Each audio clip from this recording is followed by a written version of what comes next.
Hey, hello, and welcome once again to another journey deep into the depths of the modding abyss with our 4th episode of Darkelfguy's favourite mods.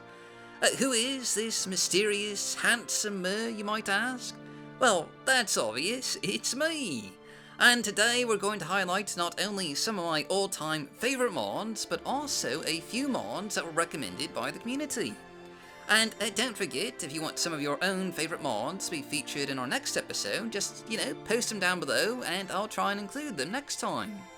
But anyway, we've got a really exciting batch of mods for you here today. But real quick, just as a reminder, we do have a Patreon where you can get access to behind the scenes content, early access to videos, and just, a lot of that fun stuff. So, if you'd like to support the channel and help keep Morrowind modding showcases on the air, you can check that out at patreon.com/morrowindmodding. And with all that out of the way, as always, down links and timestamps are just right down below, so, let's just head straight into the adventure and begin with our first showcase. And we're going to start things off with the landmass mod, Tel Morgana By Ferian. Now, for those of you who've been watching me for a while, there's probably one thing that you know about me, and that's my love for verticality. So it should come as no surprise that one of my all-time favourite landmass mods is also a splendourous vista of verticality and sanity. For Tel Morgana is just an absolutely gorgeous new island home to a sprawling Telvanni city. And I mean sprawling very much in the upwards direction, for this Telvanni city reaches for the skies, with massive Telvanni towers that are almost enough to make one weep for joy at their sheer vertical heights. The city itself is simply massive, with dozens of buildings from Telvanni house pods, guard towers, markets, lighthouses, a number of shacks and ships and a bustling waterfront, and numerous shops just selling a huge assortment of goods. Truly, it is a visual feast for the eyes, and one that you could spend hours gazing at, just admiring that sweet verticality. And the island itself is just a rather unique environment, a mix of the root and mushroom-based architecture of the Telvanni, and the trees and landscapes of Solstein, with even a couple of Nordic dwellings just scattered around the base of the Great Telvanni Tower. An interesting mix of styles that just really helps Tel Morgana stand out. Originally released in 2015, Tel Morgana was one of the best mods released for Morrowind in that year. I believe we actually ranked it in the number 6 position in our top 10 video for 2015. And certainly the landscape and city design just makes it more than worthy of being in that position. I'd especially like to highlight the Dahrk ruins on the outskirts of the city. A place of maddening verticality where giant Telvanni roots spiral upwards into the sky and carve around the distorted pieces of a ruined Dahrk shrine. A visually compelling setting that just makes for a beautiful background to Tel Morgana itself. While the island and city are just both incredibly beautiful, and it has to be admitted that there isn't really much actual content here. There's shops, taverns, markets, a player home in the massive Telvanni Tower for you to occupy, and even a couple of minor dungeons. But, one thing you won't find here is questing content. It's a big, beautiful place, but sadly, kind of devoid of that extra bit of life. Ferian did mention back in 2015 plans to include quests at some point, but that was 7 years ago, and I don't know if there's any development updates still being made for this old mod. Regardless though, there's a pretty large player home here, including numerous Telvanni chambers for a Telvanni mage, with alchemical gardens, an alchemy lab, plenty of service NPCs, and a fairly massive underground area with display halls, treasure vaults, and just a lot of space for you to utilize as you so desire. That said, some of these interiors do just bear a passing similarity to Uver's Legacy, which does make me wonder if they may have been borrowed, but either way, Tel Morgana is just a simply majestic verticality-inducing isle, and one I have kept in my save game for years. For even though it lacks questing content, it's an island I like to visit and return to for just the sheer beauty and verticality of it all. And all that, obviously, that makes it one of my all-time favourite mods from Morrowind. But, let's go ahead and move on to another classic, this time the exquisite Mage Rooms by Melchior Dahrk. This is actually a community favourite submitted by Momo, but it's also a personal favourite of mine, just, as well. And given that the mod has nearly 1,000 endorsements on the Nexus, it's probably fair to say that it's on a lot of people's list of favourite mods. And without question, it is absolutely deserving of that popularity. For Mage Robes is a truly beautiful mod, and more than likely, you already know what makes it so special, and probably are already using it. But on the off chance that you're unfamiliar with this beautiful classic, we'll go over briefly some of what it does.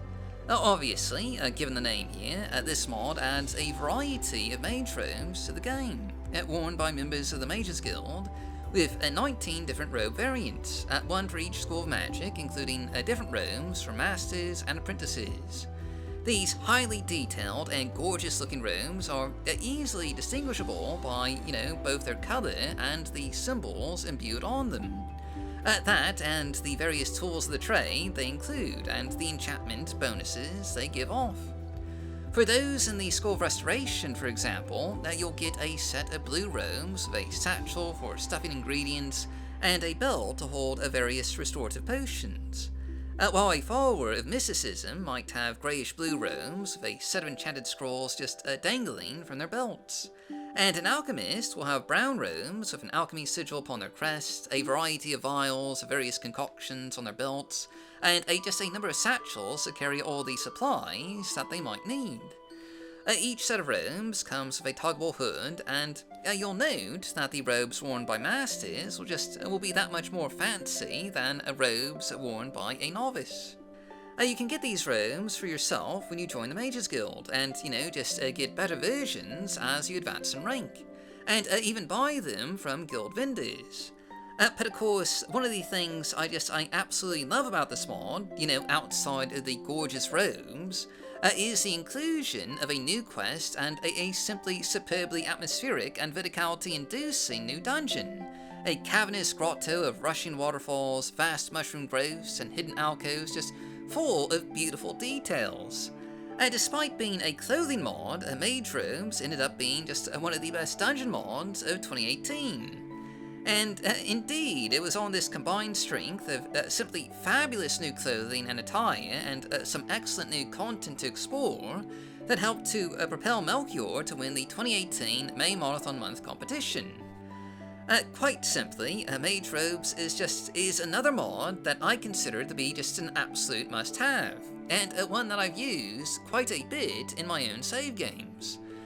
No doubt most of you are already using it, but if you're not, I would absolutely recommend checking it out. Given it has compatibility with pretty much just every other Mages Guild mod out there, there's simply no reason not to add it to your game. Jumping into our next showcase though, we have the classic quest mod, the Sable Dragon by Pluto28.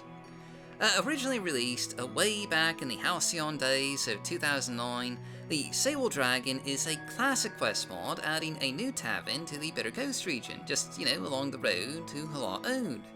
With a variety of new characters, 13 new quests, and countless new adventures awaiting to just take you across the Isle of Ardenfell. In many respects, the Sable Dragon is, perhaps, just, a bit dated now. 13 years after it was first released, the style of this kind of questing mod has fallen just somewhat out of vogue with today's lore-friendly and vanilla-friendly obsessed crowd of Morrowind players and modders. But it remains, to me at least, a favourite quest mod, one I've played many a time, and one which I typically include in my install. For while I do, no doubt, just have a lot of nostalgia for it, it's also still just a really fun quest mod, even if it isn't, strictly lore-friendly. Shocking, I know, a mod that isn't strictly lore-friendly can still be fun. But anyway, the Sable Dragon is, in essence, just a very D&D themed experience. A tavern of strange and unusual characters, many of whom just appear rather alien to Morrowind's environment, wearing all sorts of peculiar armor and clothing, mercenaries, adventurers, thieves, and common scoundrels. The clientele of the Sable Dragon is as diverse as any tavern setting in a game of Dungeons & Dragons, where characters meet and where adventures begin. While this is very much not lore-friendly, for those with a fondness for D&D style adventure and questing design, there's just a lot for you to like here. Nearly everyone has some unique dialogue, stories to tell, and quests for you to go on. And many of these quests will take you to new locations and new dungeons, from swamp-infested grottos of muck and moss to abandoned mines full of spiders, webs, and the corpses of those unfortunate enough to get caught in their lairs, from Imperial-style crypts inhabited by necromancers to old Dunmeri strongholds converted into bandit lairs. There's quite a bit of dungeon-delving content, in this mod, though, yes, these new locations may well feel just a bit modded, as in they don't necessarily blend in with their surroundings, but still, I have a lot of fondness for them. And believe it or not, these are actually an example of some of the better dungeons made for Morrowind in the 2009 era. I mean, you really can't judge older mods by 2022 standards, we didn't have OB data or Tamriel data back in 2009. We had a mishmash of just various resources that maybe did and maybe didn't fit in too well with the vanilla game, half of which were made by Mighty Joe Young, and the quality of those resources could vary greatly. But in any event, much like the tavern itself, a lot of these dungeons invoke elements of Dungeons & Dragons, with scripted features, occasional puzzles, and, hidden stuff and loot for you to find. Really, I had a lot of fun playing through this, back in the day, even though I must confess, I don't really have any actual experience with Dungeons & Dragons itself. Like, I've never actually played Dungeons & Dragons. Really, the only Dungeons & Dragons I have any experience with is a trilogy of novels that I inherited from my grandmother after she got Alzheimer's and I got to keep most of her library. But, regardless, this was exactly the kind of mod I loved back in the day. The kind of mod that helped make Morrowind feel fresh after, at the time it was released, 7 years of playing the vanilla game. Though, I should note, this does have a pretty noticeable landscape conflict with another mod that I'm really rather fond of. Melchior's Grot Morrowind Swamp Trees. Sadly, this is a case where you have to choose between verticality or questing content, though making a patch shouldn't be too difficult.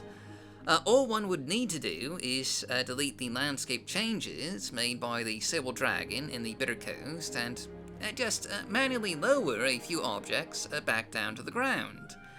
I might even make a patch myself one of these days, but regardless, even 13 years after release, this is still just a really fun and enjoyable D&D style adventure and questing mod, and one I've always just been really fond of.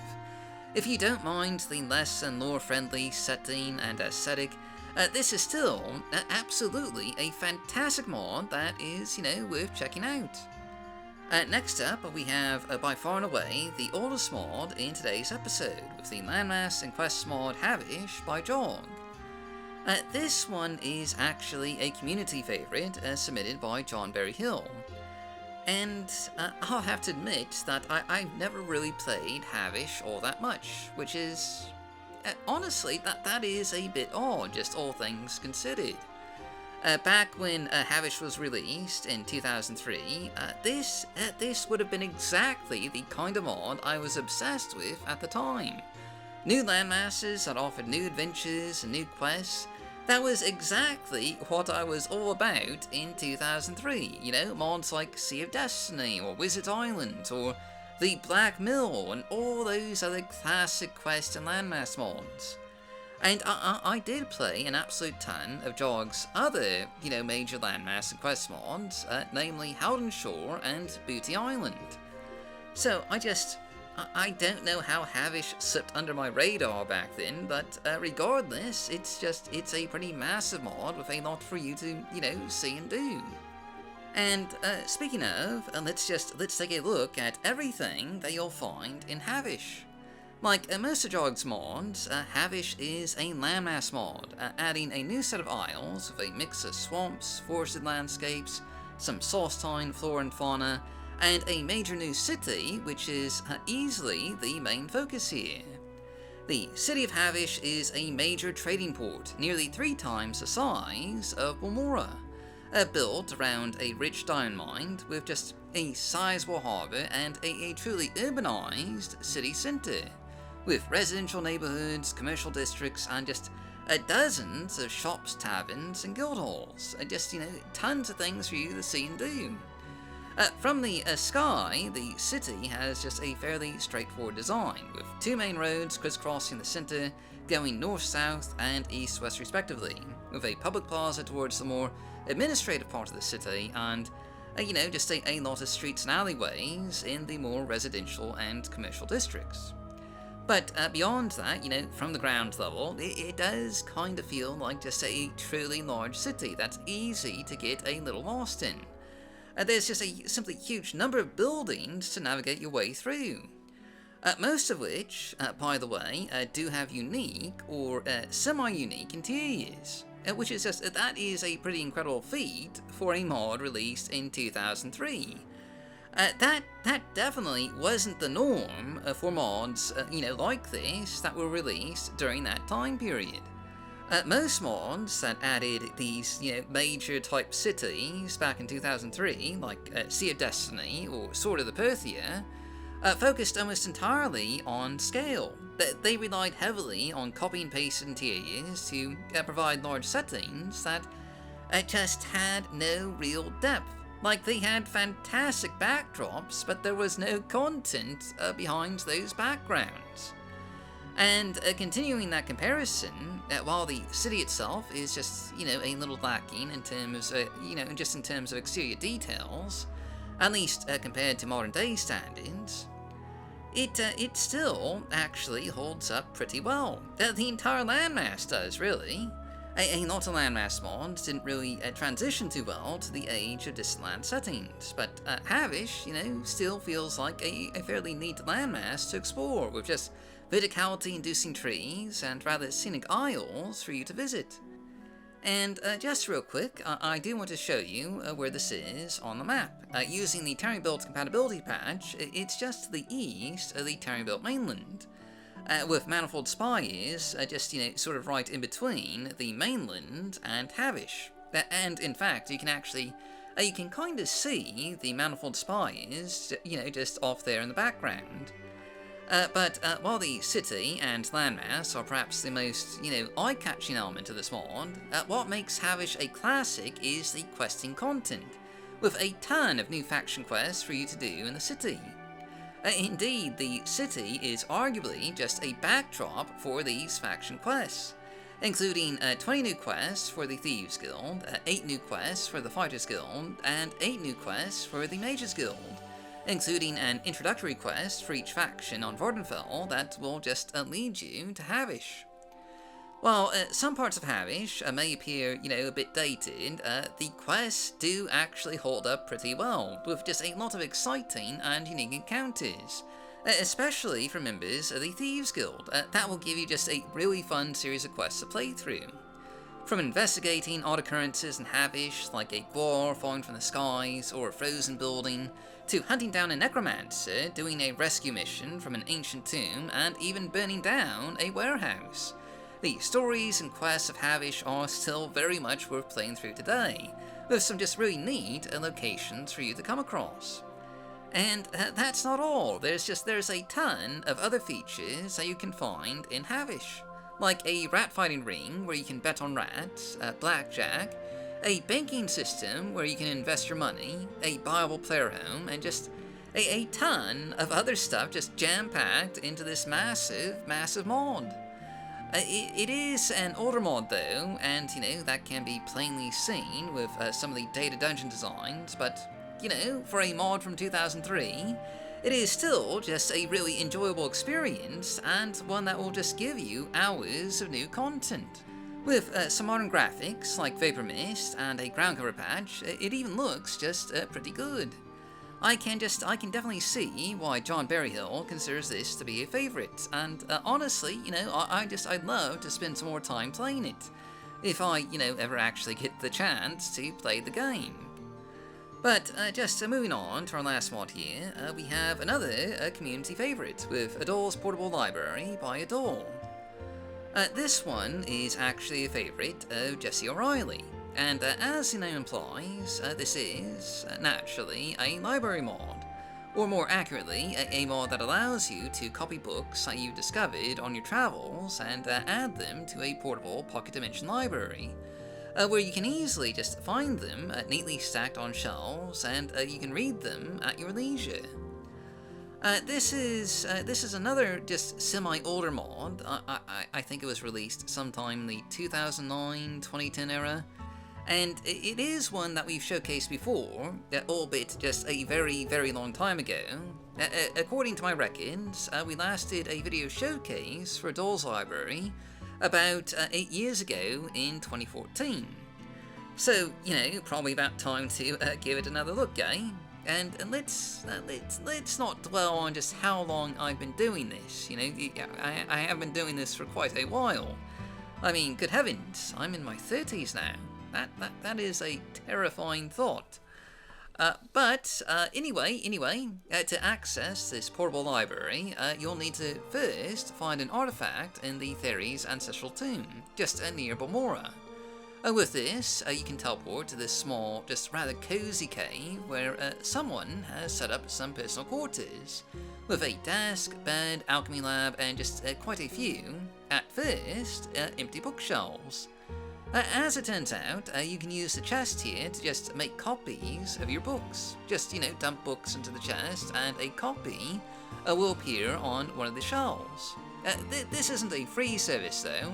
The chest will automatically deduct some gold for, each book copied. But anyway, over time, as you copy more books, the shelves will gradually fill up. And this supports most of the books from the vanilla game, Tribunal, and Blood Moon. Though obviously, because this is a mod from the early 2010s, it doesn't cover any of the books from Tamriel Data or Ob Data. Just in case you're wondering. And this is just a fairly neat and a balanced little mod, just, ideally suited for book collectors. And it is definitely just something of a classic. But we've come to the end of today's episode, so, as always, downlinks are just right down below, and real quick, I would just like to, take a moment to thank our patrons, including Aesthetic JMac, Area 5, /Symbolmean, Billy Fighter, Kiwi, Cyprinius, Danae, Daliant, Danina, Dennis418, Yame, Alcazo Castornau, Julian, Corridor, Langastier, Lord Brinny, Macbone, Melchior Dark, Milord, Michael, Mr. the Joshman, Null Cascade, Old Navy Twidget, Opera Jack, Porcuse, Poviolo, Raven Talon, Arfuso, Rissalith, Shadowbash Wine, Shuda, Soga Cat, Stiff Kitten, Talvani with 1,000 nicknames, Two-Timing Traumaroot, Tyra Rain, Vutot, and Xero Fox. If you'd like to join them, check out our rewards, including early access, behind-the-scenes content, and access to polls to decide what kind of content we showcase. Visit our Patreon page at patreon.com/MorrowindModding.